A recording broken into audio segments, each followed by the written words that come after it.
नमस्कार दोस्तों। भाग्य वही बदलता है जो कर्म करता है। भगवान भी उसी का साथ देते हैं जो मेहनत और सत्य पर चलता है, और जो खुद को नहीं छोड़ता उसे दुनिया की कोई ताकत हरा नहीं सकती। तो चलिए शुरू करते हैं एक ऐसी कहानी। राजस्थान की एक छोटे से गांव सोमारिया में रहने वाला लड़का था वीर। वीर का परिवार बेहद साधारण था। पिता मजदूरी करते थे, माँ घर घर जाकर खाना पकाती थी। लेकिन वीर के घर की सबसे बड़ी ताकत था सत्य और कर्म। पिता हमेशा कहते, बेटा, किस्मत मेहनत से बनती है, बिना कर्म के भगवान भी खाली हाथ लौट जाते हैं। वीर ने यह बात दिल में बिठा ली थी। पर जीवन हमेशा आसान नहीं होता। एक रात तेज आंधी आई और गांव में भीषण तूफान।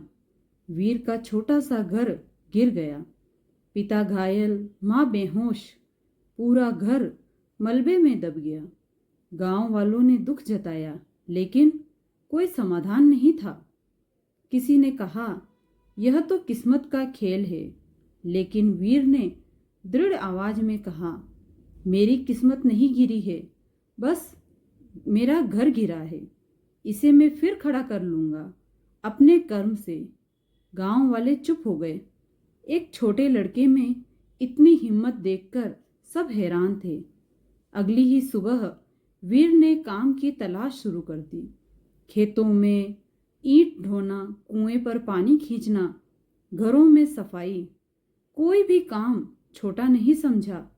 वो दिन रात मेहनत करने लगा। पर गांव में धीरे धीरे चर्चाएं होने लगी। इतना छोटा लड़का कितना करेगा? कर्म सबका साथ नहीं देता। भगवान ही जाने क्या होगा। लेकिन वीर आगे बढ़ता रहा। उसे किसी की बातों से फर्क नहीं पड़ता था। वह हर दिन खेत में मजदूरी करता। धूप बहुत तेज होती, पसीना बह रहा, शरीर थक चुका था। तभी एक बूढ़े बाबा आए। सफेद दाढ़ी, शांत चेहरा, आंखों में चमक।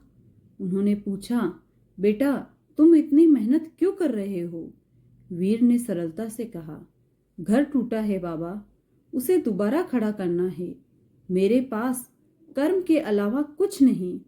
बाबा मुस्कुराए, याद रखना, कर्म का रास्ता कठिन होता है, लेकिन फल मीठा होता है। जब दुनिया छोड़ दे तब भी अपना कर्म मत छोड़ना। वीर ने सिर झुकाकर कहा, हाँ बाबा। बाबा ने उसके सिर पर हाथ रखा और आगे बढ़ गए। लेकिन वीर को लगा जैसे उसके भीतर नई शक्ति उतर गई हो। वीर ने जितने पैसे कमाए उससे घर बनना शुरू हुआ। कुछ ईंटें, कुछ सरिया, धीरे धीरे दीवारें उठने लगी। लेकिन तभी एक और मुसीबत आ गई। वीर के पिता की हालत बिगड़ गई। इलाज के लिए पैसे चाहिए थे।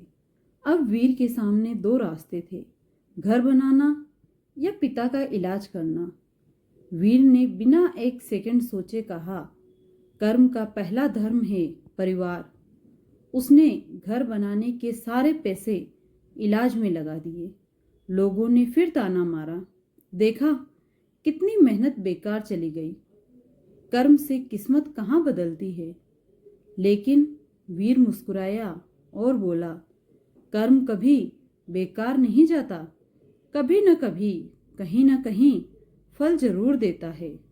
एक दिन गांव में एक बड़ी सड़क परियोजना का काम शुरू हुआ। इंजीनियर ने मजदूरों का काम देखते हुए वीर को मेहनत से काम करते देख लिया। वो बोला, इतनी कम उम्र में इतना लगन, क्या तुम पढ़ाई करके कुछ बनना चाहते हो? वीर बोला, हाँ साहब, पर हालत ने पढ़ाई छुड़वा दी। इंजीनियर ने कहा, मेहनती बच्चों को मैं मदद करता हूँ। अगर तुम चाहो तो मैं तुम्हारी पढ़ाई का खर्च उठाऊंगा। वीर खुश तो हुआ, पर बोला, मैं मुफ्त में कुछ नहीं लूंगा। मैं पढ़ाई करूंगा, लेकिन काम भी करूंगा। इंजीनियर ने प्रभावित होकर कहा, ऐसे ही लोगों को भगवान आगे बढ़ाते हैं। और इसी तरह वीर की जिंदगी बदलने लगी। पढ़ाई फिर शुरू हुई, स्कॉलरशिप मिली, सड़क परियोजना में नौकरी मिली, घर दोबारा बन गया, परिवार खुशहाल हो गया। कुछ सालों बाद वीर इंजीनियर बन गया और गांव में स्कूल बनवा कर कहा, कर्म ने मुझे दिया, अब मैं कर्म से ही इस गांव को लौटाऊंगा। वीर ने अपने जीवन से साबित कर दिया, भाग्य बदलना है तो कर्म बदलो। रोकर नहीं, उठकर आगे बढ़ने से जीवन बनता है। कठिन रास्ते ही सबसे बड़े मुकाम तक ले जाते हैं और भगवान भी उसी के साथ चलते हैं जो चलता रहता है, क्योंकि कर्म से बड़ा वास्तव में कुछ नहीं। दोस्तों, अगर आपको ये कहानी पसंद आई हो तो प्लीज़ वीडियो को लाइक और शेयर ज़रूर करें। और अगर आपने इस चैनल को अभी तक सब्सक्राइब नहीं किया है तो प्लीज़ सब्सक्राइब ज़रूर करें। Thank you.